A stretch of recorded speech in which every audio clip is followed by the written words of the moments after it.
Nous allons prier.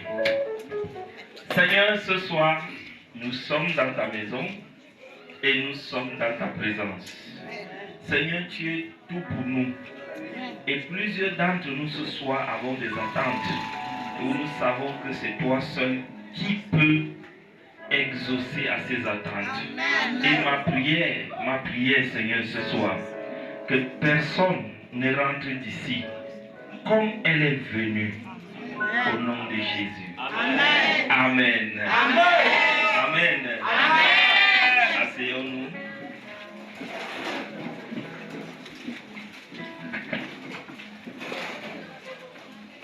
Je suis très content d'être au milieu de vous ce soir. Amen. Que le Seigneur vous bénisse grandement. Amen. Et je rends grâce à Dieu, à ce grand homme qui a voulu m'honorer dans sa maison. Amen. Que le Seigneur te bénisse. Amen. Que le Seigneur te couvre de sa grâce.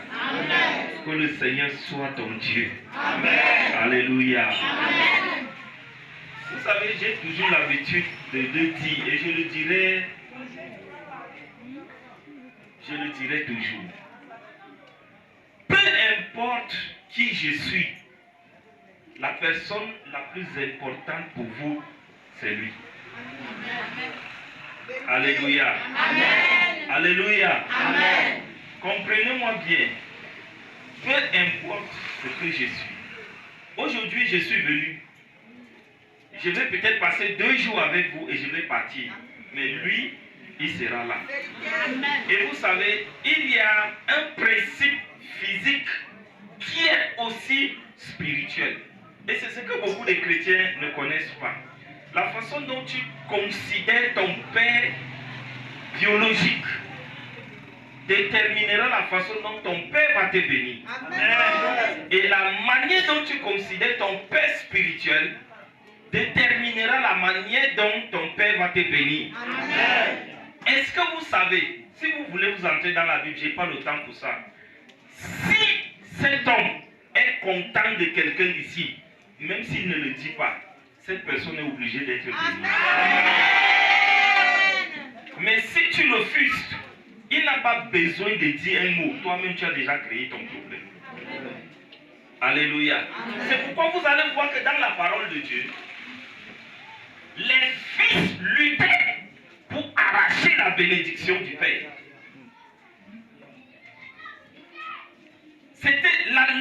Il y avait dans la Bible, il y a ce qu'il y a dans la Bible, la lutte de la bénédiction. Parce que chacun savait que si je pose un acte qui rend le papa fier, ce qu'il dira va me suivre jusqu'à la fin. Alléluia. Alléluia. C'est lui le héros ici. Alléluia. Il n'y a pas ici dans Ngaoundéré ou hors de Ngaoundéré la personne qui peut mieux vous aider que lui. Moi je vous dis la vérité, si lui il ne peut pas t'aider là, il n'y a plus quelqu'un ici qui peut t'aider. Si tu veux faire l'expérience, va marcher, tu vas revenir nous trouver. Il est le carrefour. Alléluia. Parce que quand Dieu met quelqu'un devant vous, Dieu lui donne la capacité de vous comprendre et de vous accompagner. Amen. Parfois, le problème que tu as, ce n'est pas seulement la prière. Toi, tu vas venir me voir, je vais prier, mais ce n'est pas ça. Lui, il te connaît, et il te connaît mieux. C'est le meilleur docteur que vous avez ici. Alléluia.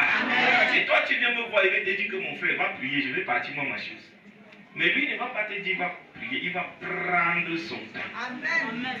Connaître le fond de ton problème. Et il va essayer de t'aider.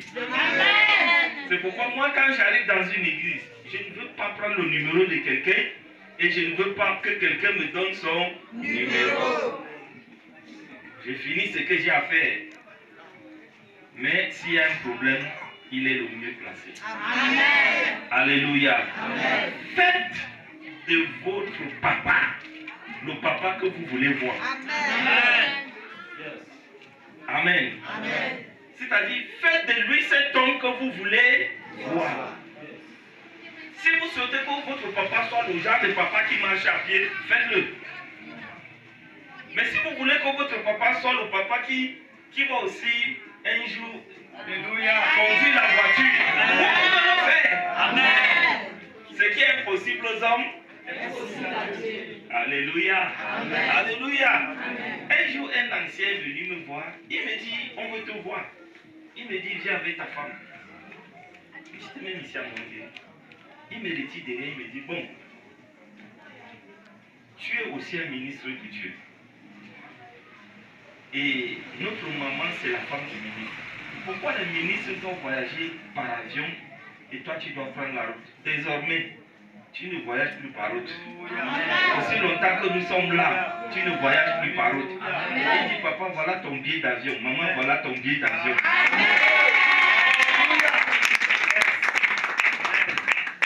Alléluia. Alléluia. Je n'ai pas demandé un billet d'avion. Je ne veux pas rêver, je ne m'attendais même pas à un billet d'avion. On dit, voilà ton billet d'avion. Voilà maman ton billet d'avion. Et nous aussi, on a tiré la valise comme les autres aussi. Amen. On est aussi descendu de l'aéroport comme les autres. Amen. Alléluia. Amen. Et le mois qui suivait, c'était en décembre. Le mois qui suivait, je devais encore voyager. Le même ancien vient encore. Nous, on t'a dit que tu es ministre. Le ministre ne voyage pas par route. Voilà encore ton billet d'avion. Alléluia. Alléluia.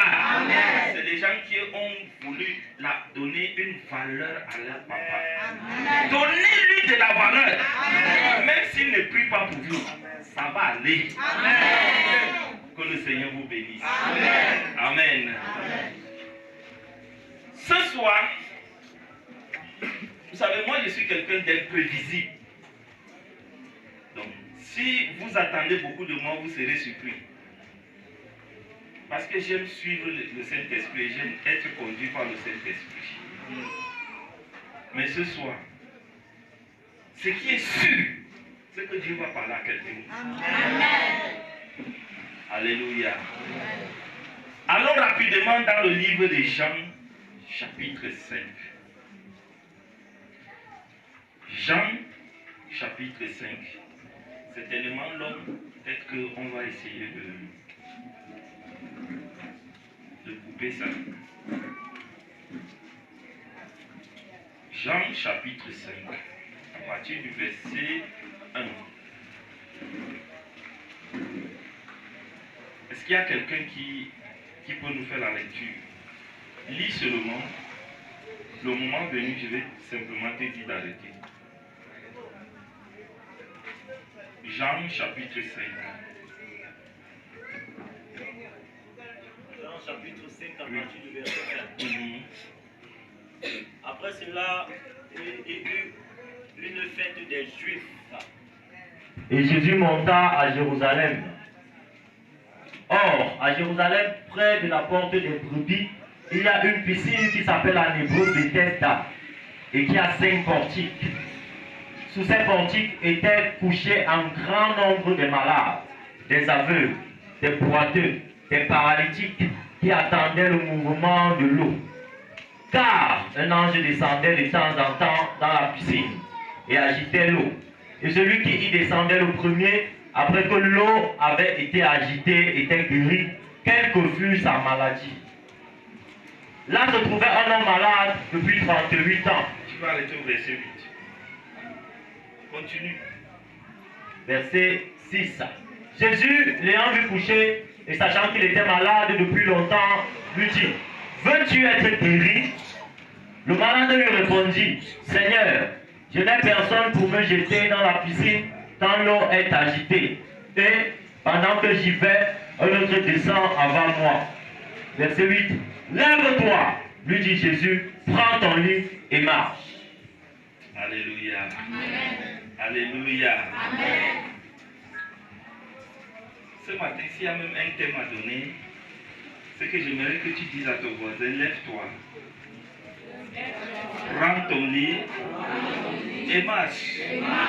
Je croyais que quelqu'un allait se lever et marcher. Alléluia. Alléluia.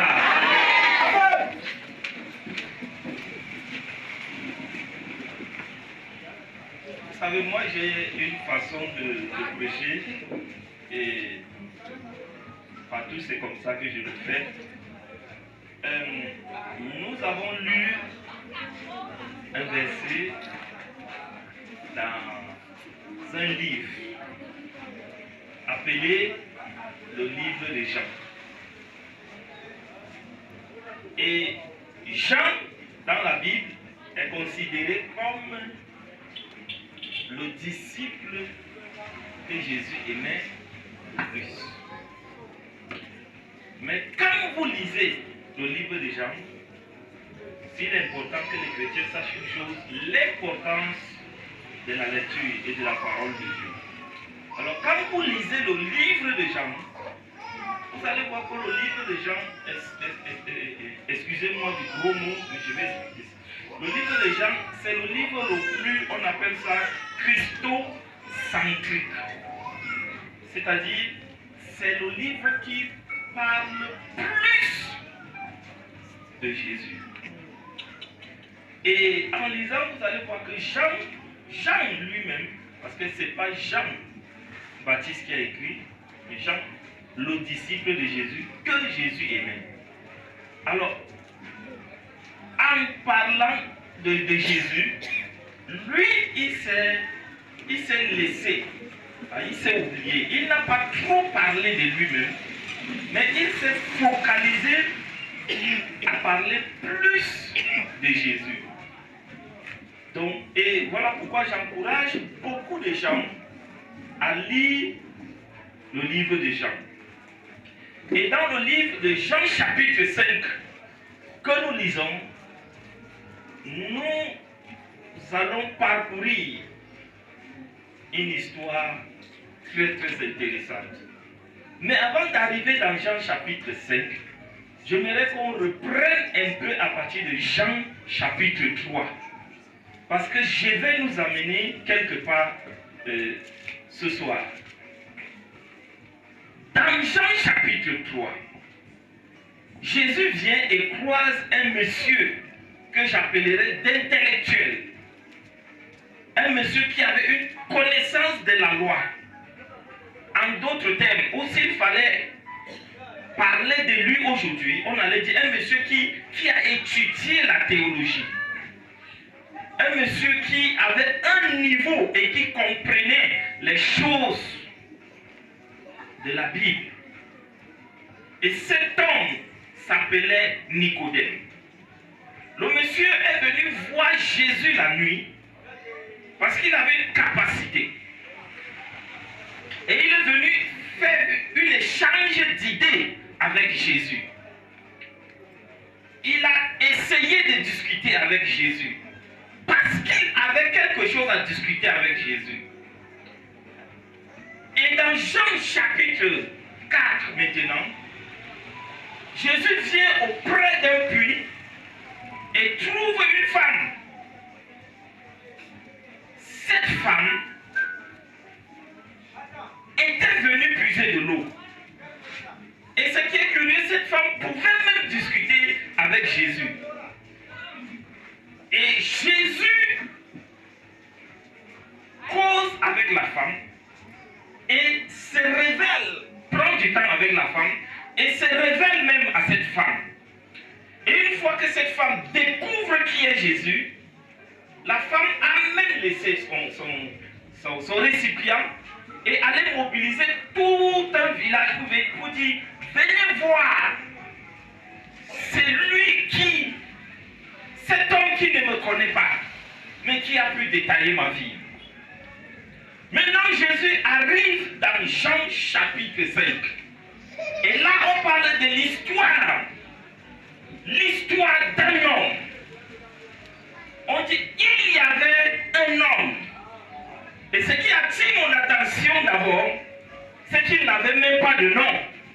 On l'appelait un homme. Il y avait un homme qui était malade depuis 38 ans. C'est-à-dire, sa maladie est plus âgée que beaucoup parmi nous ici. Pendant 38 ans, cet homme était malade. Nicodème avait une connaissance religieuse. La femme samaritaine avait une capacité. Mais cet homme, sur le plan religieux, il ne connaissait rien. Cet homme n'avait pas la force pour se lever et venir voir Jésus la nuit. Cet homme n'avait pas cette capacité comme la femme samaritaine qui a pu échanger avec Jésus et que Jésus-Christ a pu convaincre. Cette femme avait la force pour puiser de l'eau. Nicodème avait la force pour marcher et venir rencontrer Jésus la nuit. Mais cet homme dont il est question, sur le plan médical, il avait une santé dégradée. Sur le plan social, le monsieur était rejeté. Sur le plan financier, le monsieur était pauvre. C'est-à-dire, il était malade.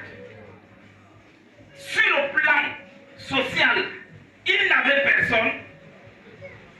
Et sur le plan financier, il n'avait personne.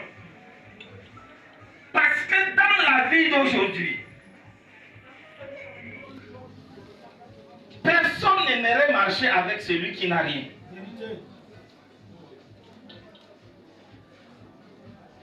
C'est pourquoi vous allez constater que dans la vie, la plupart des relations que nous avons sont les relations d'intérêt. Quand tu as, les gens sont chez toi. Mais le jour où tu n'auras pas, tu seras seul. Savez-vous que la plupart des cas, les gens aiment le pasteur, pas à cause de ce qu'il est, mais à cause de ce qu'il a. Les gens t'aiment parce que tu as l'onction. Les gens t'aiment parce que tu prêches. Les gens t'aiment parce que quand ils viennent vers toi, tu as quelque chose à leur donner. Mais est-ce qu'il y a des gens qui pourront t'aimer si demain l'onction n'est plus là? Est-ce qu'il y a des gens qui pourront t'accepter toi et non ce que tu portes? Et dans la plupart, certaines personnes sont comme le citron. On presse, on presse, on presse. Et quand le jus est fini, on fait quoi? On jette. Ne nous trompons pas là où nous sommes là.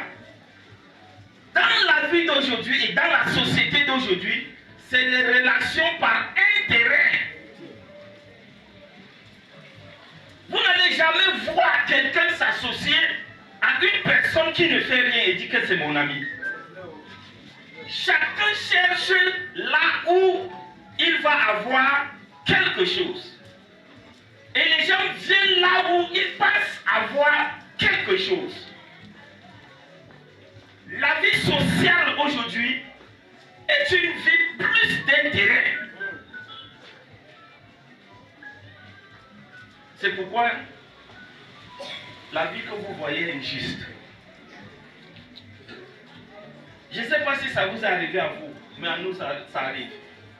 Et je sais que c'est une histoire qui est commune à nous. Beaucoup d'entre nous là, nos papas ont aidé les gens. Vérité. Yeah. Alléluia. Ton papa a aidé les gens. Et aujourd'hui qu'il n'est plus là, c'est comme ces gens sont arrivés, ils n'ont même plus ton temps. Ils n'ont même plus le temps de tes enfants. Il y a des gens qui venaient manger chez vous, mais qui aujourd'hui se comportent comme s'ils ne vous connaissaient pas. Quelqu'un qui est malade, quelqu'un qui n'a pas l'argent, ne peut pas avoir d'amis. Alléluia. Amen. Quand tu n'as rien, tu ne peux pas avoir des relations. Vérité.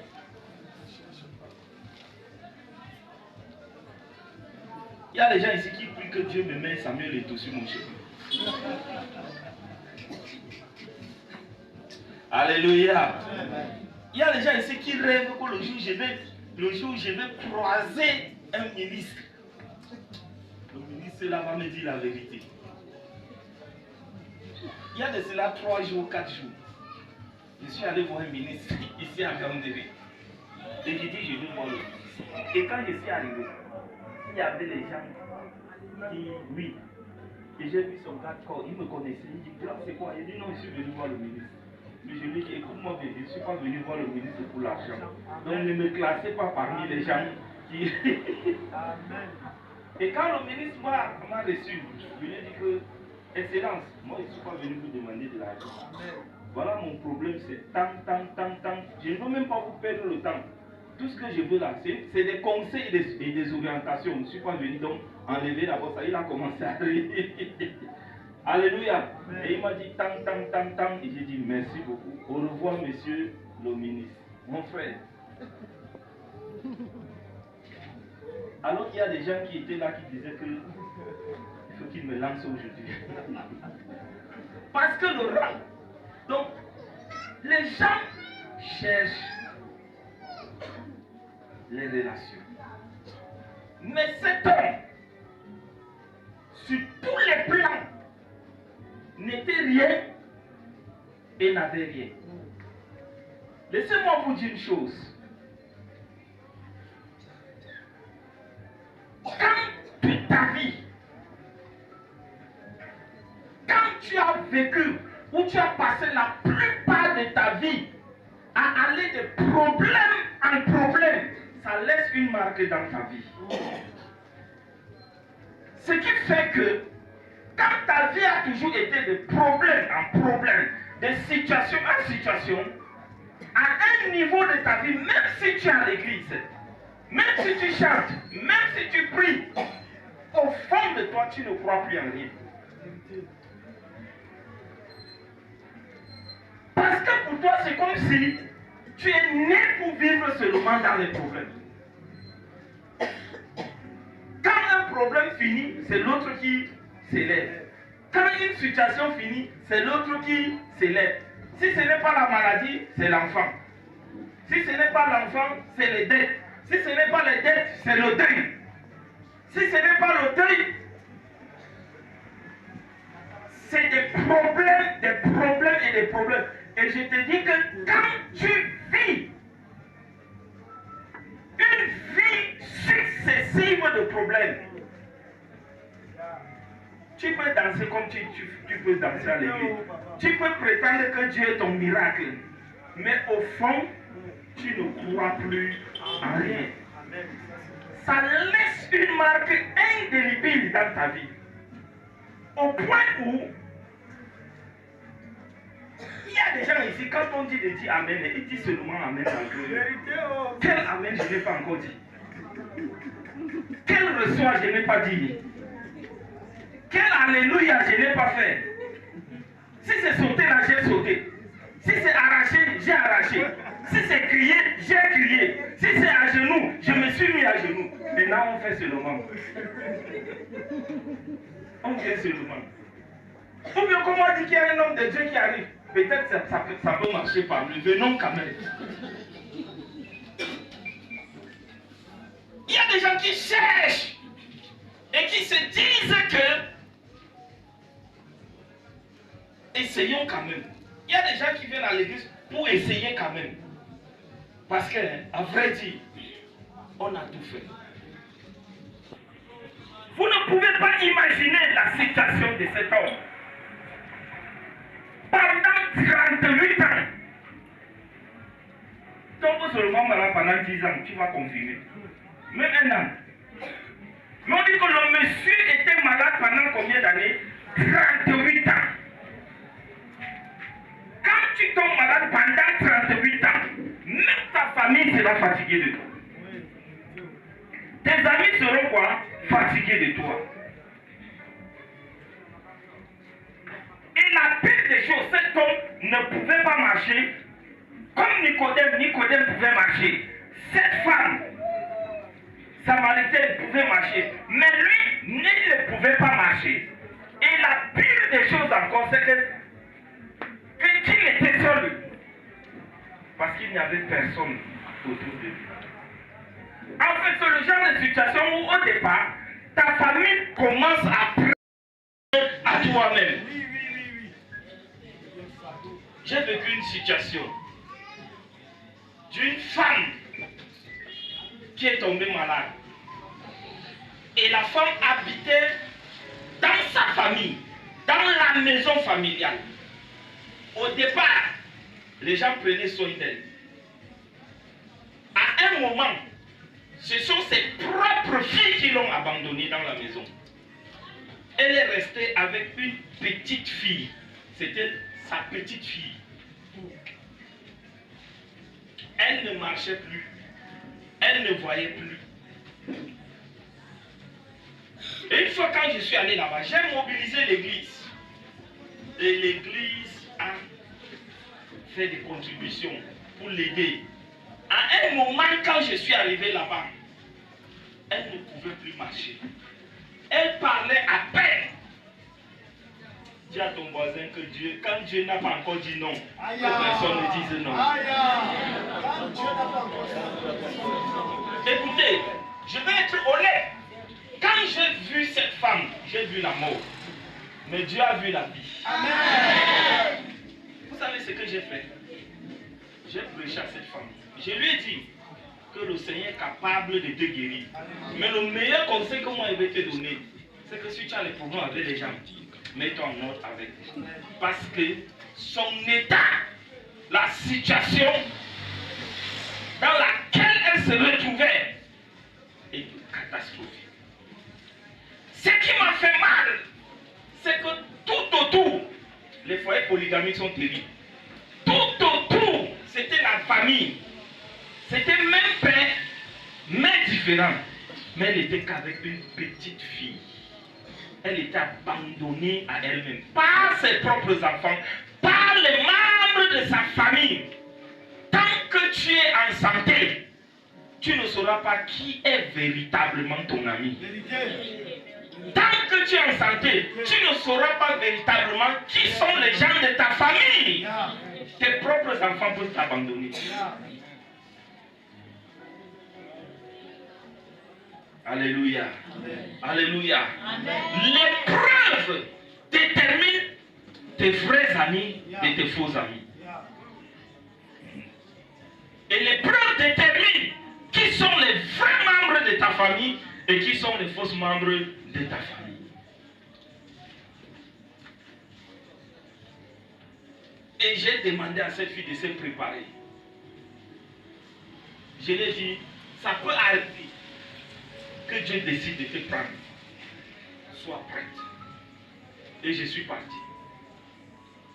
Quelques jours après, le téléphone sonne, c'est son téléphone. J'étais avec quelqu'un, j'ai dit, comme vous m'avez annoncé déjà. Oui. Mais c'est elle qui me dit que, allô, pasteur, vraiment, je vais déjà bien. Par la grâce de Dieu, je marche même déjà. J'ai dit, attends, c'est qui? Elle me donne son nom. J'ai dit, tu dis que tu fais quoi? Il dit, je marche même déjà. J'ai fait la cuisine moi-même aujourd'hui et j'ai mangé. Quand Dieu n'a pas dit non, le diable ne peut rien faire. J'ai confirmé que ce n'est pas la maladie qui tue quelqu'un. Si Dieu n'a pas décidé de ton sort, rien, et je dis rien, et rien, et rien, et rien ne va t'arriver. Alléluia. Amen. La bonne nouvelle, c'est qu'aujourd'hui, elle est debout. Elle a fait les nièges, elle a réussi, elle est enceinte, elle est solide. Quand Dieu dit oui, personne ne peut dire non. Quand Dieu ouvre, personne ne peut fermer. Voilà donc un homme malade pendant 35 ans, dans la solitude, dans le rejet. Et la pire des choses, ce n'est même pas la maladie, mais c'est là où le monsieur se retrouve. Le monsieur est malade et se retrouve au milieu des malades comme lui. Parce que la Bible parle d'une piscine qui était là. Et tout autour de la piscine, il y avait qui? Il y avait qui? Les malades. C'est-à-dire que tu as les problèmes, moi aussi j'ai. C'est pas ça? Hein? Tu as les dettes, moi aussi. Tu loues la maison, moi aussi. Tu dois payer la scolarité, moi aussi. Tu veux voyager, moi aussi. Tu vas aller au Canada, moi aussi. Qui va aider qui? Quand tu es dans les problèmes, un homme ne peut pas être ta solution. Parce que si on donne à chacun ici d'expliquer ses problèmes, même si moi on va rester ici. Vous croyez que vous avez des problèmes? Que ça laisse qui?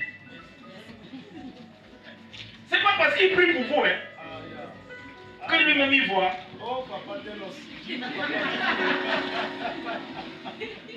Alléluia. Amen. Alléluia. Amen.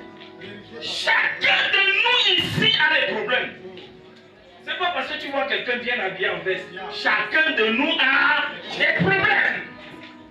Et nous sommes comme cet homme qui, là où il est, tu veux demander l'argent. Je ne sais pas si ça t'est arrivé. Ou tu tombes malade, tu dis à quelqu'un, tu es malade, tu as mal au cou, j'ai le cou là. Il va te dire, pour toi-même c'est petit. Moi, quand j'avais le mal là, ça a commencé ici et c'est revenu même là-bas. Tu es malade et tu expliques ta maladie, mais celui qui est en santé t'explique que sa maladie dépasse ta part qui est couchée. Si on commence à parler des problèmes d'argent ici, peut-être il sera le premier qui va vous demander que ma part est grave. Aucun homme ne peut t'aider. Vérité. Personne ne peut résoudre ton problème. Il y a une seule personne. C'est le roi des rois. C'est le Seigneur des seigneurs. C'est le Tout-Puissant. C'est celui qui est, qui était et qui sera. Cesse de regarder à l'homme. Focalise ton regard sur celui qui est là-bas en haut. Alléluia. Alléluia. Cet homme était seul. Et il était au milieu des gens qui avaient les mêmes problèmes que lui. Et en plus de ça, il n'y avait personne de sa famille. Et le gars s'est battu pendant 38 ans. Il était au bord, il y avait une piscine. Et une fois par an, un ange venait secouer l'eau. Et la première personne qui tombait dans cette piscine, la personne recevait la guérison. Et les autres avec leur personne. Mais lui n'avait personne. Et il y a des gens comme ça ici. Tu n'as personne. Tu es même au milieu des gens, mais tu es seul. Tu dors même avec les gens, mais au fond tu es seul.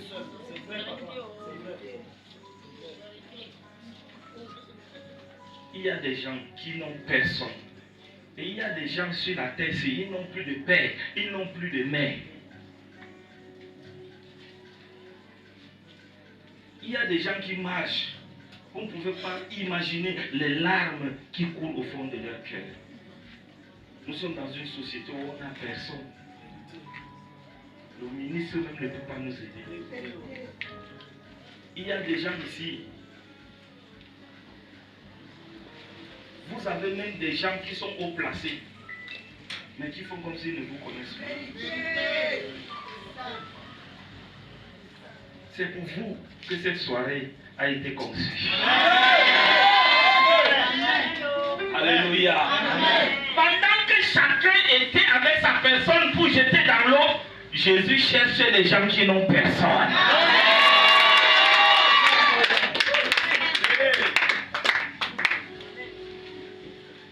Et c'était la bagarre. La bagarre pour survivre. C'est-à-dire, mon frère, tout le monde arrêtait. Soyez prêts. On ne sait pas que leur l'ange viendra. L'autre a sa personne, l'autre a son malade. Soyez prêts. Mais l'autre n'avait personne. Il était seul. Il n'avait personne pour l'aider. Il était couché là. Je vais dire à quelqu'un, avant que tu ne sois dans le ventre de ta mère, Dieu te connaissait. Et Dieu t'avait choisi. Amen. Alléluia. Amen. Jésus arrive. La situation de cet homme n'a pas surpris Jésus. Parce qu'avant même la création du monde, Jésus savait qu'il allait être malade et qu'il ne devait, et personne n'allait l'aider. Et je vais dire à quelqu'un ce soir. Ce soir, je dis bien, ce soir, Dieu ne va pas envoyer un ange pour toi. Dieu ne va pas envoyer un homme pour toi. Jésus viendra lui-même en personne pour toi. Dis à quelqu'un, tape-moi 5. Je n'ai pas besoin d'un ange. Tape-moi 5. Je n'ai pas besoin d'un homme. Tape-moi 5. J'ai besoin de Jésus qui lui-même en personne dans ma situation.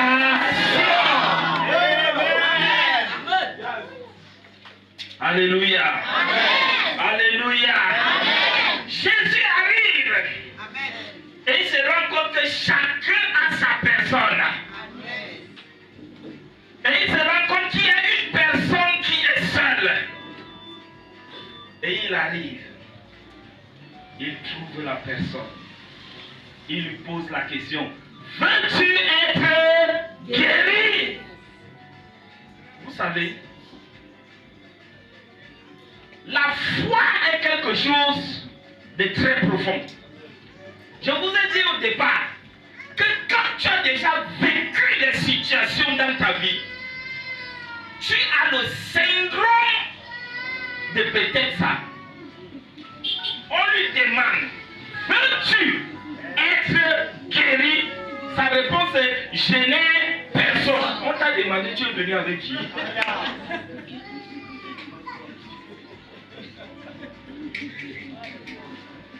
Alléluia. Un pessimiste, il voit les obstacles là où il y a les opportunités. Mais un optimiste, il voit les opportunités là où il y a les obstacles. La bénédiction arrive, lui, voit le blocage. La plupart d'entre nous, c'est question de mentalité. Veux-tu être guéri? Il dit, je n'ai personne. Il y a beaucoup de je n'ai personne ici. Si on te demande ce soir, veux-tu être guéri? Il y a des gens qui vont dire, il parle même de quoi là?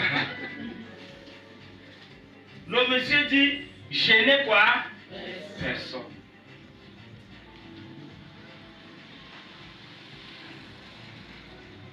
Jésus savait que tu n'avais personne. Et c'est pourquoi il est venu. Il regarde le monsieur et Jésus commence à rire. Je ne suis pas venu pour les personnes qui ont des personnes. Mais je suis venu pour ceux qui se sentent seuls. Je suis venu pour ceux qui se sentent rejetés. Je suis venu pour aider les veuves. Je suis venu essuyer les yeux des orphelins. Je suis venu guérir les cœurs brisés. Il y a les gens qui sont mariés, mais ils sont seuls. Tu es marié, mais tu es seul. Tu es seul. Dans ta famille, tu es seul. Alléluia. Amen. Alléluia. Amen. Alléluia. Amen. Dans ton lieu de service, tu es seul. Même parfois dans l'église, tu es seul. Jésus arrive et Jésus lui dit, veux-tu être quoi? Guéri? Il dit, je suis seul. Jésus dit, prends ton lit et quoi? Lève-toi et marche. Le gars dit, ça c'est encore qui, non? Alléluia. Amen. Alléluia. Amen. Il dit, ça c'est encore qui? Et il y a quelque chose qui attire mon attention là-dedans. Je ne sais pas si quelqu'un va prendre ça. Jésus vient dans un milieu où il y a les malades. Mais il porte le regard sur une seule personne. Il vient, il trouve qu'il y a beaucoup de gens qui sont malades. Il arrive, il constate qu'il y a les gens qui sont malades, mais ils ont les moyens. Mais celui-ci a les problèmes et il n'a pas les moyens. Mon fils, lève-toi et marche. Et il laisse les autres, il s'en va. Ce soir, si Jésus doit venir, s'il doit venir, ce n'est pas pour tout le monde. Il viendra seulement pour moi.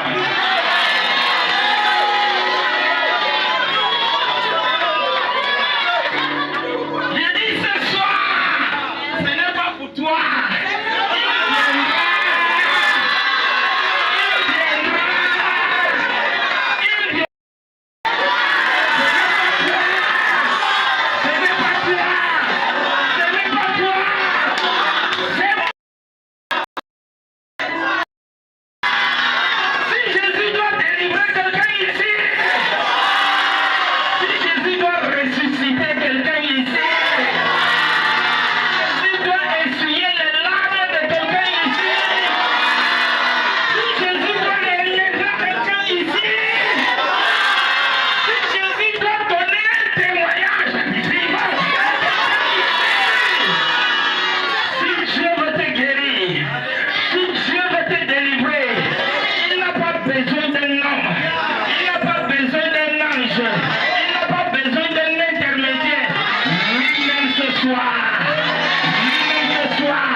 Dis à quelqu'un, tape-moi 5. Tape 5. Et dis-lui ceci. Dis-lui, mon frère, ne te décourage pas. Continue à te battre. Parce que cet homme-là, pendant 38 ans,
vie va s'arrêter là où tu es.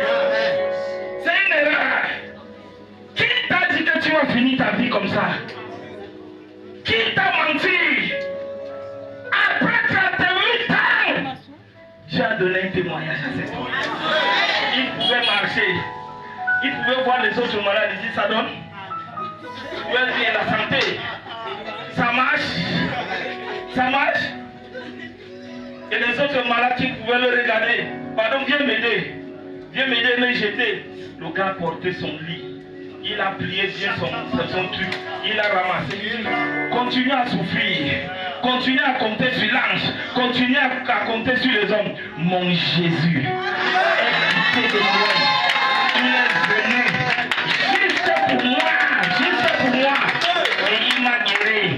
Continue à attendre que l'ange s'écoule. Quant à moi, si le Fils de l'homme vous affranchit, vous êtes réellement.